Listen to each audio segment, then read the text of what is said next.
Good morning students. पिछला जो हमारा वीडियो लेक्चर था उसमें हम लोगों ने डाइजेशन एंड एब्जॉर्प्शन का जो आपका चैप्टर है उसको स्टार्ट किया था और हमने बक्कल कैविटी तक का पोर्शन जो है वो कवर कर लिया था। ठीक है, आज आगे बढ़ते हैं, उससे आगे हम लोग कंटिन्यू करते हैं। बक्कल कैविटी के बाद जो नेक्स्ट पार्ट होता है एलिमेंट्री कैनाल का, that is the oesophagus.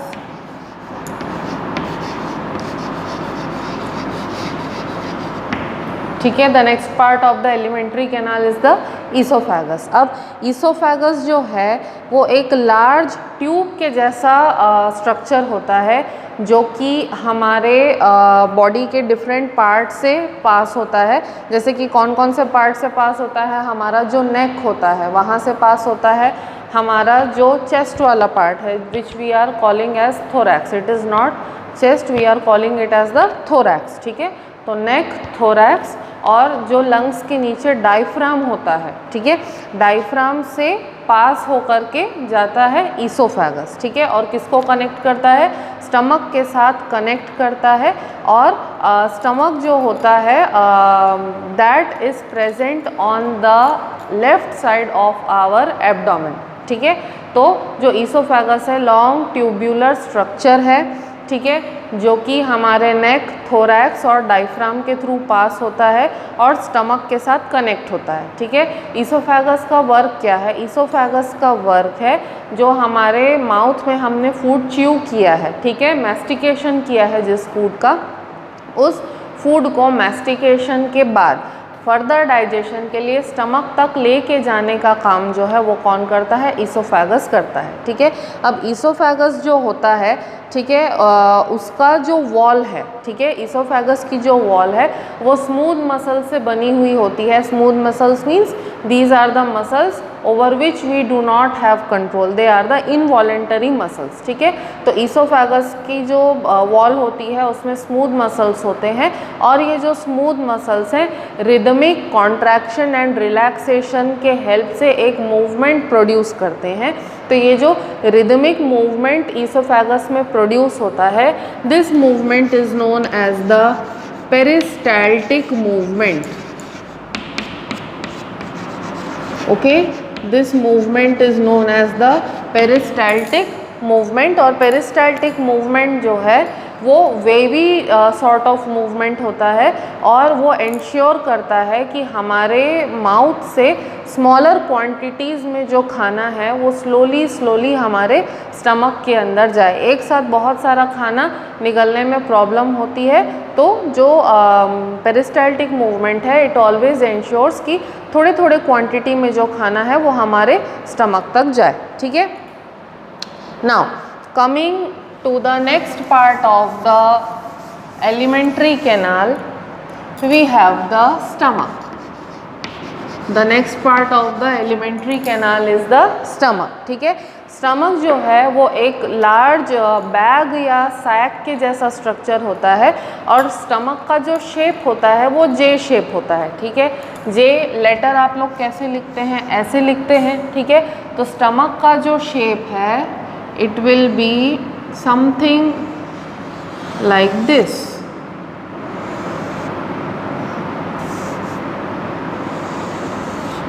Okay, the shape of the stomach is something like this. So we can correlate that we are having J shape like this. ठीक है, तो stomach जो होता है वो J shape का एक सैक या बैग के जैसा स्ट्रक्चर होता है जो कि हमारे एब्डोमिनल कैविटी में, हमारा जो एब्डोमेन है, ठीक है, this portion is known as the abdomen.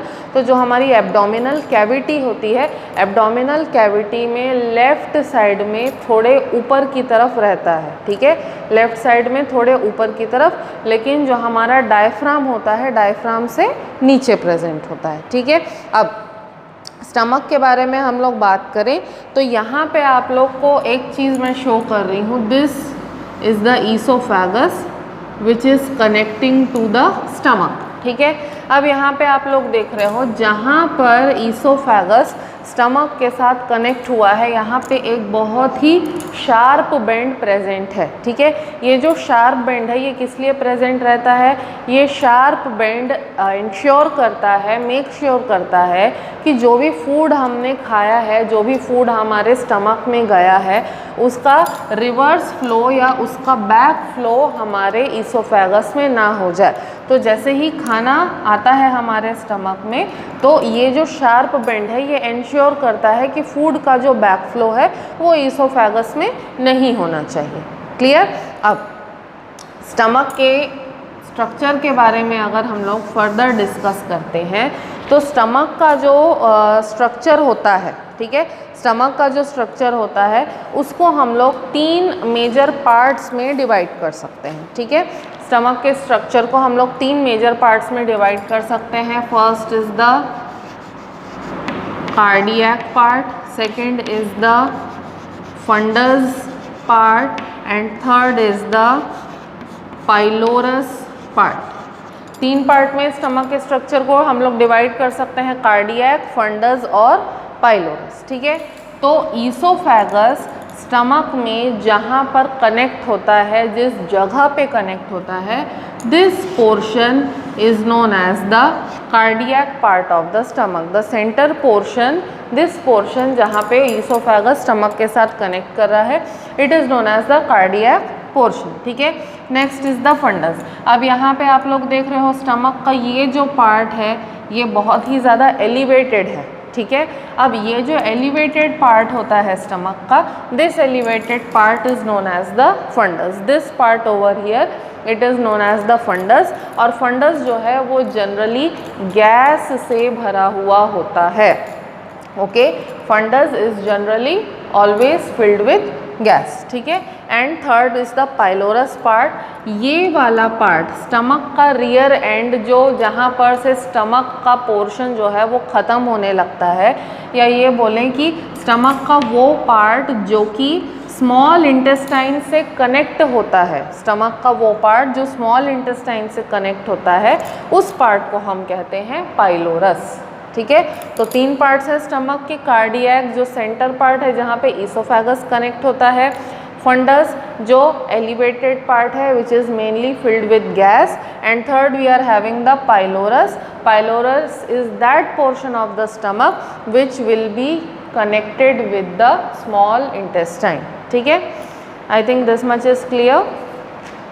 अब एक चीज़ और इम्पॉर्टेंट जो आप लोगों को यहाँ पे मेंशन करनी है, दैट इज़ कि स्टमक में एंट्री और एग्ज़िट, मतलब फूड की एंट्री और फूड की एग्ज़िट, ये दोनों का रेट या ये दोनों का स्पीड जो है या दोनों की क्वांटिटी जो है उसको चेक करने के लिए कुछ मसल्स होते हैं। सच दैट चेक करने की ज़रूरत क्या है? चेक करने की ज़रूरत इसलिए है कि एक साथ बहुत सारा खाना अगर ईसोफेगस से स्टमक में आएगा, ठीक है, तो स्टमक के ऊपर सडनली क्या हो जाएगा? प्रेशर क्रिएट हो जाएगा, okay. That will again become a very big problem. क्यों? क्योंकि कई बार आप लोग देखे होंगे जब एक साथ बहुत सारा खाना खा लेते हो तो फिर क्या होती है? हिचकी स्टार्ट होने लग जाती है, ठीक है। तो हिचकी जो आती है वो किस लिए आती है? क्योंकि एक साथ बहुत सारा खाना जो है हम लोग खा लेते हैं और वो हमारे स्टमक में इजीली जा नहीं पाता है, इसीलिए हमको हिचकी आती है, ठीक है।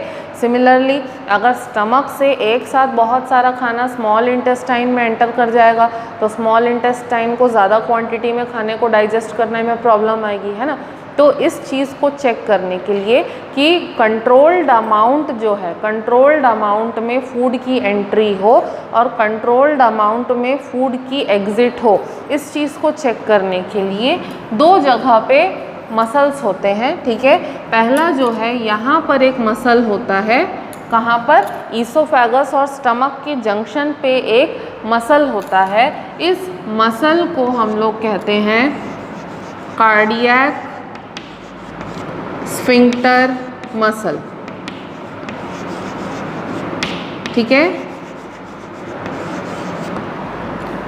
जहाँ पर ईसोफेगस और स्टमक का जंक्शन होता है वहाँ पर एक मसल होता है जिसको कि हम कहते हैं कार्डियक स्फिंक्टर मसल।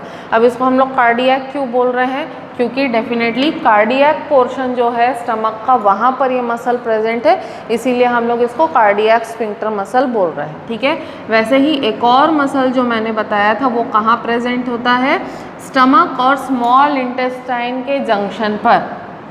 ठीक है, स्टमक और स्मॉल इंटेस्टाइन के जंक्शन पर एक और मसल प्रेजेंट होता है जिसको कि हम कहते हैं पाइलोरिक स्फिंक्टर मसल।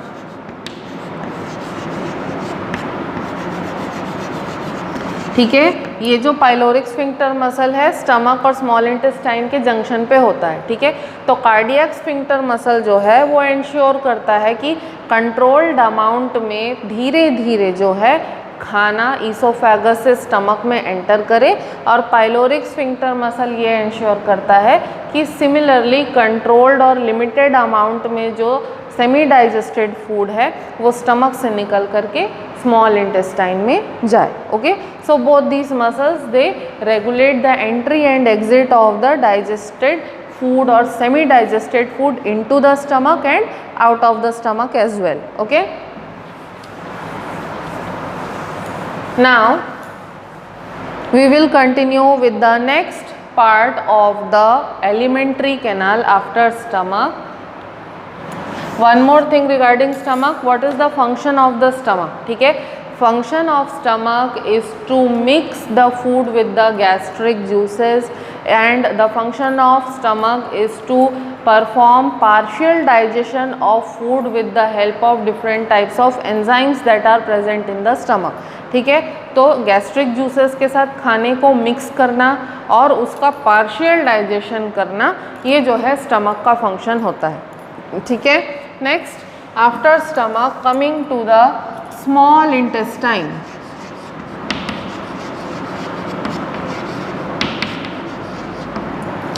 ठीक है, स्मॉल इंटेस्टाइन जो है इसको हम लोग स्मॉल क्यों बोलते हैं? ठीक है, स्मॉल इंटेस्टाइन जो है ये एलिमेंट्री कैनाल का सबसे लंबा पार्ट होता है। ठीक है, 6.25 मीटर लंबा, 6.25 मीटर लंबा होता है स्मॉल इंटेस्टाइन। तो फिर हम उसको स्मॉल क्यों बोल रहे हैं?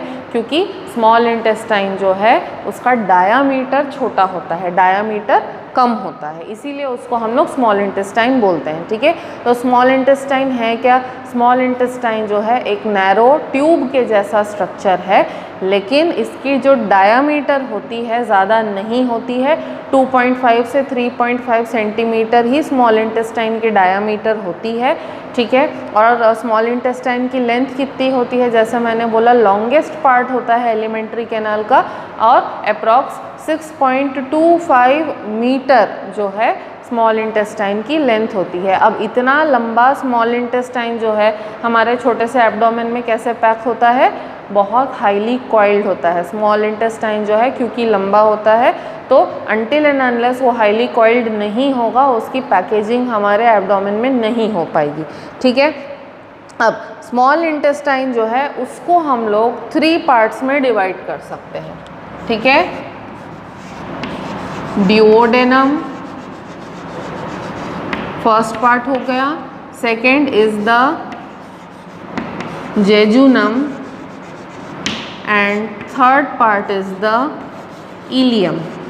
3 parts of small intestine we are having: duodenum, jejunum and the ileum. ठीक है, अब ये जो तीनों पार्ट्स हैं, ठीक है, इनका अपना अपना एक फंक्शन है। ठीक है, जैसे सबसे पहले अगर हम लोग डिओडेनम को देखें तो डिओडेनम जो है वो स्मॉल इंटेस्टाइन का सबसे शॉर्टेस्ट लेकिन सबसे ज़्यादा वाइडेस्ट पार्ट होता है। Shortest and widest part of the small intestine is the duodenum. ठीक है, एक्चुअली जो स्मॉल इंटेस्टाइन है, ठीक है, वो स्टार्ट कहाँ से हो रहा है? डिओडेनम से हो रहा है। तो स्टमक से फूड रिसीव करने का या स्टमक से कनेक्ट होने का काम एक्चुअली कौन कर रहा है? डिओडेनम ही कर रहा है। ठीक है, अब डिओडेनम जो होता है क्योंकि ये स्टमक से कनेक्टेड होता है और लिवर और पैंक्रियाज से सबसे क्लोजेस्ट होता है। तो लिवर और पैंक्रियाज से आने वाले डिफरेंट टाइप के जो डाइजेस्टिव जूसेस हैं उसको रिसीव करने का काम भी कौन करता है? डिओडेनम ही करता है। ठीक है, next we are having the jejunum. Jejunum जो है ये कम से कम 2.5 मीटर लंबा होता है। Jejunum is 2.5 metre long. ठीक है, इसकी जो वॉल होती है थिक होती है और वैस्कुलर होती है, बहुत ज़्यादा वैस्कुलर होती है। मतलब इसकी वॉल क्या थिक रहेगी और इसकी वॉल में ब्लड वेसल्स भी ज़्यादा होते हैं। ठीक है, तो बेसिकली एब्जॉर्प्शन जो होता है डाइजेस्टेड फूड का मोस्टली कहाँ होता है? जेजुनम में होता है, क्योंकि इसमें ज़्यादा ब्लड वेसल्स है तो मैक्सिमम एब्जॉर्प्शन कहाँ होगा? जेजुनम में ही होगा। ठीक है, third we are having the ileum. Ileum जो है वो स्मॉल इंटेस्टाइन का टर्मिनल पार्ट होता है और 3.5 मीटर लंबा होता है। It is 3.5 metre long. इसकी जो वॉल होती है थिन होती है और इसमें ब्लड वेसल्स भी कम होते हैं, यानी कि इलियम की वॉल थिन भी है और लेस वैस्कुलर भी होती है। ठीक है, अब एक और चीज़ है, ये हम लोगों ने प्रीवियस क्लासेस में भी पढ़ा है कि जो डिओडेनम है, जेजुनम है और इलियम है, ठीक है, तीनों की वॉल जो होती है, तीनों की वॉल में ऐसे फिंगर के जैसे दिखने वाले प्रोजेक्शंस प्रेजेंट होते हैं। These finger like projections they are known as the villi और we can also call them as the intestinal villi. ठीक है, तो ये जो इंटेस्टाइनल विलाई होते हैं इनका काम क्या होता है? इंटेस्टाइनल विलाई का काम होता है एब्जॉर्प्शन के लिए सरफेस एरिया को इंक्रीज करना। ठीक है, एब्जॉर्प्शन के लिए सरफेस एरिया को इंक्रीज़ करने का काम करते हैं। और ये जो इंटेस्टाइनल विलाई की वॉल होती है बहुत थिन होती है, तो न्यूट्रिएंट्स जो हैं वो इजीली इसकी वॉल को क्रॉस करके फिर ब्लड कैपिलरीज के थ्रू जो है हमारी बॉडी में इजीली डिस्ट्रीब्यूट हो जाते हैं। ठीक है, तो इस तरफ हम लोग बाद में जाएंगे, we will discuss it later on in detail. ठीक है, next after the small intestine we are having the large intestine as the final part of the alimentary canal. ठीक है, लार्ज इंटेस्टाइन जो है that is the final portion of the alimentary canal. अब large intestine के बारे में अगर हम लोग डिस्कस करें तो लार्ज इंटेस्टाइन को लार्ज क्यों बोलते हैं हम लोग? क्योंकि उसकी डायामीटर बड़ी है। ठीक है, जैसे कि small intestine 2.5 centimetre to 3.5 centimetre थी उसकी डायामीटर, लार्ज इंटेस्टाइन की जो डायामीटर होती है वो 4 to 6 सेंटीमीटर होती है। ठीक है, लेकिन लार्ज इंटेस्टाइन छोटा होता है, ओनली 1.5 मीटर लंबा होता है लार्ज इंटेस्टाइन। ठीक है, अब लार्ज इंटेस्टाइन जो है उसको हम लोग 3 पार्ट्स में अगेन डिवाइड कर सकते हैं। जैसा स्मॉल इंटेस्टाइन को डिवाइड किया था वैसे ही लार्ज को भी डिवाइड कर सकते हैं। First part is known as the caecum, second is known as the colon and third is known as the rectum. 3 parts होते हैं लार्ज इंटेस्टाइन के, केकम, कोलोन एंड रेक्टम। ठीक है, तो सबसे इनिशियल पार्ट कौन सा होता है? केकम होता है। तो स्मॉल इंटेस्टाइन जो था, स्मॉल इंटेस्टाइन का जो इलियम था, मतलब स्मॉल इंटेस्टाइन का जो लास्ट पार्ट था इलियम, वो इलियम जो है वो लार्ज इंटेस्टाइन के केकम के साथ कनेक्ट होता है। ठीक है, स्मॉल इंटेस्टाइन का इलियम लार्ज इंटेस्टाइन के केकम पे जाकर के क्या होता है? कनेक्ट होता है। तो इलियम से जो सेमी डाइजेस्टेड फूड है, अब जिसमें सारे न्यूट्रिएंट्स एब्जॉर्ब हो चुके हैं, ठीक है, तो वो जो सॉलिड फूड मटेरियल है वो कहाँ पर एंटर करेगा? लार्ज इंटेस्टाइन में। वो केकम पे एंटर करेगा लार्ज इंटेस्टाइन में। ठीक है, तो केकम होता क्या है? केकम जो है एक स्मॉल ब्लाइंड सैक के जैसा स्ट्रक्चर होता है। स्मॉल ब्लाइंड सैक के जैसा स्ट्रक्चर होता है। ये 6 सेंटीमीटर वाइड होता है। ठीक है, small blind sac like structure which is 6 centimetre wide. ठीक है, ये जो केकम है, केकम के अंदर बहुत सारे सिम्बायोटिक बैक्टीरिया जो होते हैं दे आर प्रेजेंट। ठीक है, और ये जो सिम्बायोटिक बैक्टीरिया हैं इनका फंक्शन जो है बहुत ज़्यादा एविडेंट नहीं है टिल नाउ। ठीक है, उसके अलावा केकम के बारे में एक और चीज़ बताऊंगी कि केकम जो है क्योंकि ऐसे पाउच लाइक स्ट्रक्चर होता है, ठीक है, तो केकम की बेस से ऐसा एक लॉन्ग ट्यूब्यूलर स्ट्रक्चर जो है इमर्ज होता है। ठीक है, ये जो लॉन्ग ट्यूब्यूलर स्ट्रक्चर होता है, this structure is known as the appendix. Appendix के बारे में सबने सुना होगा, है ना, उसको अपेंडिक्स हो गया है, इसको अपेंडिक्स हो गया है। तो अपेंडिक्स होता नहीं है, कोई बीमारी नहीं है appendix. Appendix is an vestigial organ that is present along side the केकम। ठीक है, वेस्टिजियल ऑर्गन मतलब ऐसा ऑर्गन है जो कि हमारे एंसेस्टर्स में शायद यूज़फुल था, लेकिन अब हम में उसका कोई यूज़ नहीं है। तो ऐसे ऑर्गन्स जो है जिनमें जो हमारी बॉडी के अंदर प्रेजेंट ज़रूर है लेकिन जिनका हमारे बॉडी में कोई यूज़ नहीं है, ऐसे ऑर्गन्स को हम क्या कहते हैं, वेस्टिजियल ऑर्गन। तो अपेंडिक्स जो है एक वेस्टिजियल ऑर्गन है जो कि केकम के साथ में प्रेजेंट होता है। वेस्टिजियल ऑर्गन है, कोई यूज़ नहीं होता इसका। अपेंडिक्स जो है 8 सेंटीमीटर लॉन्ग होता है। ठीक है, अपेंडिक्स 8 सेंटीमीटर लॉन्ग होता है और इसके अंदर कुछ लिम्फ वेसल्स होते हैं, कुछ लिम्फेटिक ग्लैंड्स होते हैं जो लिम्फ सिक्रीट करने का काम करते हैं। ठीक है, अदरवाइज़ ऐसे तो उसका कुछ यूज़ नहीं है, लेकिन अगर कभी किसी तरीके का इन्फेक्शन जो है वो अपेंडिक्स में हो जाए तो अपेंडिक्स में स्वेलिंग आ जाती है, उससे बहुत ज़्यादा सीवियर एब्डोमिनल पेन होता है और उसका एक ही ट्रीटमेंट है, surgical removal of the appendix. ठीक है, नाउ केकम यू हैव अंडरस्टूड क्या होता है। ब्लाइंड सैक लाइक स्ट्रक्चर होता है, 6 मीटर वाइड होता है। इसके अंदर सिम्बायोटिक बैक्टीरिया प्रेजेंट रहते हैं और इलियम से जो है डाइजेस्टेड फूड मटेरियल को से रिसीव करने का काम कौन करता है, केकम करता है। ठीक है, next we are having the second part of the large intestine that is the colon. ठीक है, कोलोन जो है वो लार्जेस्ट पार्ट होता है किसका, लार्ज इंटेस्टाइन का। Suppose this over here this is the caecum, caecum से जुड़ा हुआ we are having the colon like this and finally we are having the rectum.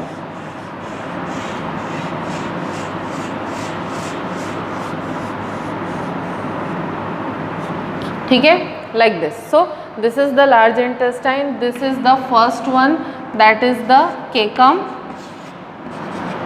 and this whole portion which you can see यहाँ से लेके ऐसे and यहाँ तक, this whole portion is the colon. ठीक है, तो कोलोन जो है उसको भी हम लोग फिर से अगेन 3 पार्ट्स में डिवाइड कर सकते हैं।